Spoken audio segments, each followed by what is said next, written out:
Important چیز یہ نہیں ہوتی کسی بھی ملک پر حملہ کر لینا بہادری نہیں ہوتی. بہادری ہوتی ہے پھر آپ برداشت کیسے کریں گے جو واپس ریٹیلیشن آئے گی. اچھا سر، یہ بتائیے گا کہ ہمیشہ سے ہم نے دیکھا ہے کہ پاک فضائیہ کو، جو انڈین فضائیہ ہے اس کے اوپر برتری حاصل ہوتی ہے. کیا وجہ سر انڈیا کے پاس ریسورسز بھی اتنے زیادہ ہیں، ہمارے پاس شاید ان کے مقابلے میں کم ریسورسز ہیں؟ کیا اسٹرینتھ ہے ہماری، کیوں ہم ہمیشہ ان سے برتری لے جاتے ہیں فضائی مقام پہ؟ دیکھیے ان کی جتنی ڈیفینس بجٹ ہے اتنا پاکستان کا پورا بجٹ نہیں ہے، اس سے کم ہی ہے ہمارا جتنی ان کی ڈیفینس اسپینڈنگ ہے. پہلی بات تو کلیئر ہے. اور ہمیں ڈے ون سے پتا ہے کہ جب میں نوجوان فائٹر پائلٹ ایئر فورس سے بھرتی ہوا تھا تو ہمیں پتا تھا کہ یہ جنگ آؤٹ نمبرڈ ہی لڑی جانی ہے. ہمیں بڑوں نے بتایا تھا اور آج بھی وہی ہے. ہم نمبر کبھی میچ نہیں کر پائے. اب آپ کا سوال ٹھیک بہت اچھا ہے کہ ہم پھر میچ کیسے کرتے ہیں. ہم ایک جذبہ ایمان سے کرتے ہیں جو ہمارا ڈیفالٹ ہے. کیونکہ میں اس لیے نہیں لڑتا کہ میں نے فتح شکست، میں نے اس لیے بھی نہیں لڑتا کہ میں نے دنیا کو اپنا کوئی اپنا ہیجمونک ڈیزائن کرنا ہے. میں نے اس لیے بھی نہیں دنیا کو بتانا کہ میں انٹرنیشنلی بڑا ریلیونٹ ملک ہوں. ہم نے نہیں ثابت کرنا ہوتا. ہماری فضائیہ اگر آپ نے پرٹیکولر سوال کیا تو میں لڑتا ہوں اپنی قوم کے لیے، اپنی اگلی نسل کے لیے، اس ملک کی سوورنٹی کے لیے. تو جب آپ کا پرپس ڈفرینٹ ہو دوسروں سے تو آپ کو وہ ایک فتح دلانے میں ہیلپ کرتی ہے کہ آپ کا اور ہمارا سروائیول ایٹ اسٹیک ہے. تو ہم نے جب آؤٹ نمبر لڑنا ہے پہلے تو ہماری ٹریننگ اچھی ہوتی ہے. ایک جذبہ ایمان میں نے پہلے بتایا. دوسرا ہماری کوالٹی آف ٹریننگ الحمدللہ بہت اچھی ہے as compared to any other country. اسی لیے پوری دنیا کے لوگ یہاں کورسز کرنے آتے ہیں. تیسری اور امپورٹنٹ سب سے امپورٹنٹ چیز یہ ہے کہ ہم جب سے پاکستان بنا air marshal Asad Khan, air marshal Nur Khan سے لے کر آج تک جتنے پاک فضائی کے سربراہ رہے، اپنے اپنے طریقے سے سب نے اپنا حصہ ڈالا کہ پاکستان کو ٹیکنالوجیکل ایئر فورس کو ہماری ایج رہے. خاص طور پہ پچھلے 4-5 سال سے آپ دیکھیں کہ ہم نے بہت جمپ کیا ہے ماشاءاللہ. جب رافیل خریدے گئے تو ہمیں لگا تھا کہ ہم ڈس ایڈوانٹیج پوزیشن میں جا چکے ہیں. بکاز رافیل کی 150 کلومیٹر کی رینج ہے ایک میزائل کی جو 8 ہوئر وہ مارتا ہے، مار سکتا تھا. اس وقت جب وہ خرید رہے تھے انڈین یا آ چکے تھے، ہمارے پاس اتنا لانگ رینج میزائل نہیں تھا کسی جہاز میں. ایک ایمرجنسی بیسس پر ہم نے J-10C جہاز کو انڈکٹ کیا اور صرف جہاز کو انڈکٹ نہیں کیا، اس کے ساتھ جو میزائل لیے ہم نے PL-15 لیے وہ 150 کی بجائے 200 کلومیٹر تک فائر کر سکتے ہیں یعنی ریڈار کے اوپر. یہ ہمیں ایڈوانٹیج حاصل ہو گیا. پھر ہم نے اس ایڈوانٹیج تو ان جہازوں تک نہیں رہنے دیا. ہم نے پھر JF-17 تھنڈر بلاک 3 جو لیٹسٹ جہاز ہے ہمارا اس کو اپ گریڈ کیا. آہستہ ریڈار جو اس میں لگا ہوا تھا J-10C کا اسی کے ساتھ پلس PL-15 جو میزائل ہے وہ ان جہازوں پر بھی لگا دیا گیا. اور یہ ایک جہاز جو ہے وہ ایک میزائل کیری نہیں کرتا، یہ 4 میزائل کیری کرتا ہے. تو جب یہ سچویشن ہو گئی تو یہ سارا ہمارے حق میں چلا گیا.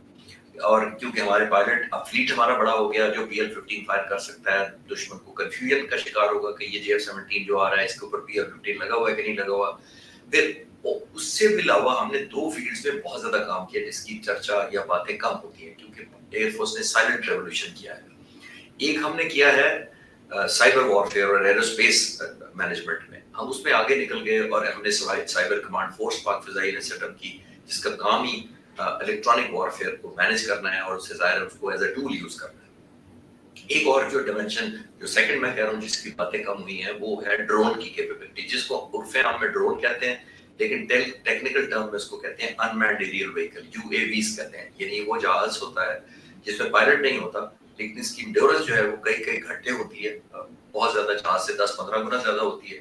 اور اس کے اندر ایک اور ایڈوانٹیج ہوتا ہے کہ اس کا اسلحہ بھی اسی طرح آلموسٹ لے جا سکتا ہے، اس طرح ایک فائٹر جہاز لے جا سکتا ہے. اور یہ اتنے گھنٹے اوپر اڑتا ہے، بہت ہائٹ پر اڑتا ہے. اس کے انجن پنکھے والے ہوتے ہیں تو اس کی آواز بھی زمین پر نہیں آتی. اچھا آخر میں سر یہ بتائیے گا کہ یہ جو جنگ کا خطرہ ہے یہ کب تک رہے گا؟ کب تک ہم یہ کہہ سکتے ہیں کہ اب ہمیں کوئی خطرہ نہیں ہے؟ کوئی کسی ملک کی ثالثی کے بعد یہ معاملہ حل ہوگا یا کیا ہوگا تو جب یہ خطرہ ہمارے اوپر سے ٹل جائے گا؟ دیکھیے اس میں ٹائم لائن دینا بڑا مشکل ہوتا ہے کیونکہ ہم اوفینسو نہیں ہیں. ہم ٹائم لائن کا تب حساب کر سکتے ہیں اگر ہم نے اوفینس کرنا ہو تو ہمیں پتا ہوگا کہ ہم نے کب کرنا ہے، کتنی دیر تک کرنا ہے، کتنا ڈیپ کرنا ہے، ٹارگیٹ کیا ہوں گے. یہ جو ملک اناؤنس کرتا ہے اوفینسو ڈیزائن اپنے اناؤنس کرتا ہے، یہ سارا انیشیٹو اس کے پاس ہوتا ہے.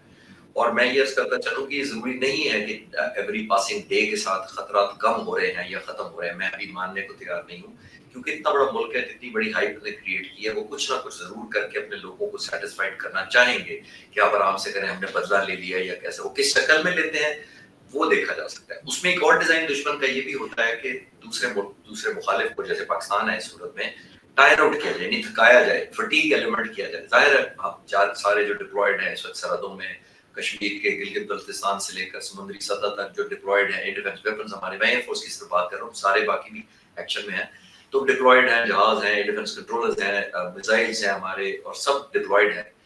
وہ ہیومن لمیٹیشن ہوتی ہے، مشین کی بھی لمیٹیشن ہوتی ہے. تو ہو سکتا ہے وہ سائیکولوجیکل کھیل رہے ہوں کہ جب یہ ایکسپیکٹ نہ کریں یا کم کریں اور تھوڑا سا ایک ریلیکس کریں تو اس وقت ہم ایسا ان کو اسٹرائک کریں.